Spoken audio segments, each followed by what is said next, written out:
I remember growing up as a Muslim kid. We grew up in the Middle East. We practiced, Islam. We would go pray, especially on Fridays. I remember going to the mosque on Friday. It was sort of a big deal.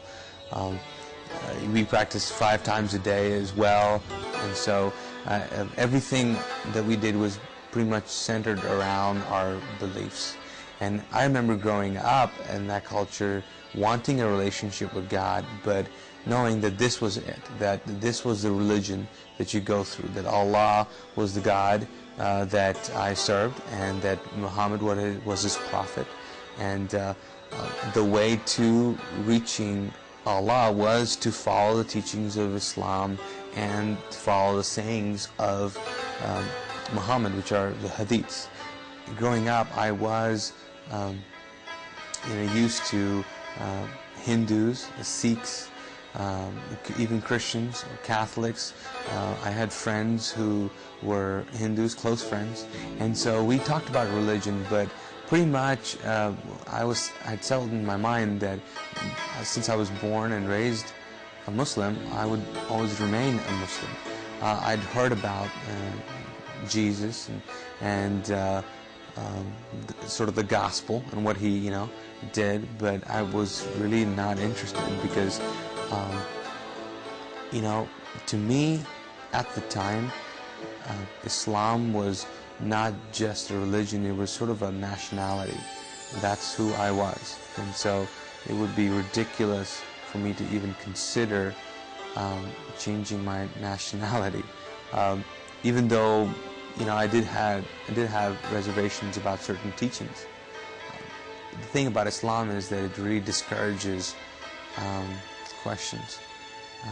Questions and doubts are, not having a faith, and so that was discouraged. My brother was in college, and so he would come, in summer vacation, and he started talking about Christianity. He brought a Bible home, and we started to have, several debates on it. Most of his friends were saved and had a personal relationship with Christ, and so he began to talk to me about it, and I was very defensive and really did not care about it. While that was going on, I was also attending a weekly meeting with my brother. They show a movie about the rapture. It really intrigued me, and they end the night with prayer, and as they close, I'm sitting in the back and I flippantly say a prayer which was pretty I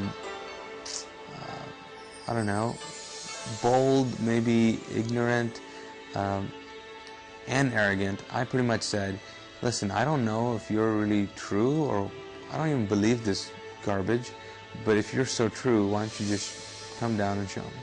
That was my prayer. Several nights after that, I was in my room, and it was about 11 or 12 o'clock at night, and I had just finished reading a novel.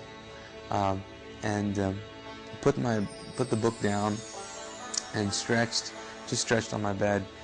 And as I was stretching, all of a sudden I noticed that the room was getting just, I don't know, dark, but not really physically dark. It was just getting weird and evil.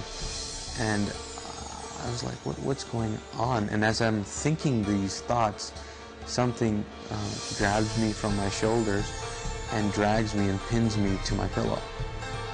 And at that point my body begins to react, and finally the door opens up, and I'm thinking it's my brother that's going to walk in and rescue me, but in walks this figure, which later on I found out was a demon, and as it walks to my bed, it sort of is communicating that it's going to kill me. And I'm convinced now that if it gets me, I'm dying that night. At that same moment, I think I was just going through my head about, okay, Allah is the God of Islam. Can He help? And I just knew, for some reason, this was beyond Him. And so I thought, Jesus, can He help? And so as I'm thinking these thoughts, this figure is coming towards my bed. It reaches my bed and then disappears. I can't see him anymore. Whatever was holding me down, gets released, and I'm I can move again. So I got up from my bed and ran out of the room, woke up my brother, Mahmoud, and asked him, told him what had happened, and he at first said, "Did you have a dream?" And I said, "No, this was real, this was real." I remember still saying, "Listen, my shoulders are hurting from whatever was holding me down here." And so he began to talk to me about the whole experience, and I was like, this is great, but I am terrified, so help me out here, what's going on? And I said, I really believe this thing is going to kill me. And he said, well, there's only one person that has authority over demons and angels. And I said, who? He said, it's Jesus. And I said, okay, I'm praying to him, and whatever, sign me out, pretty much. And so that night we prayed together, and my prayer was, I don't know who you are, Jesus. I don't know if I can call you Lord, but I need your help. And I've heard that you're the only one who can save me from this and keep me from this. And so I'll give you my life, I'll give you everything I have. And then my brother prayed for me.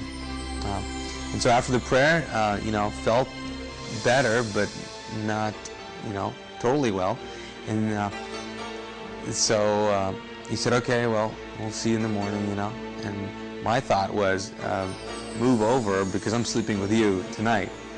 And he said, no, why don't you go back in that room? And I said, are you crazy? I'm not going back in that room. And he said, no, you should go back. He said, you're going to trust Jesus, so go back in the room. So I go back to the room and I turn on all the lights, take this Bible that my brother gave me, and so I'm reading it. It's, he told me to read John, so I'm reading John, but all of a sudden my body begins to shake uncontrollably, and I'm going, oh no, here we go again. I'm just waiting to get pinned down again. And I just find myself sitting on my bed with my eyes open, staring into one corner of the room where it was just lit up with this glow of this presence. I believe it was the presence of Christ just introducing himself to me. And I remember just looking in a corner of that room, and it was amazing to me because there was so much peace. I think the best way to put it is that the peace was so aggressive that it just took over every thought, feeling, emotion that I was feeling at the time. And there was utter peace. I don't think I've ever felt like that since. Just an amazing amount of peace. And I remember just staring, and what it actually did as well is it put me to sleep. I just remember just looking at it, and I think I said cool or something like that, and I fell asleep.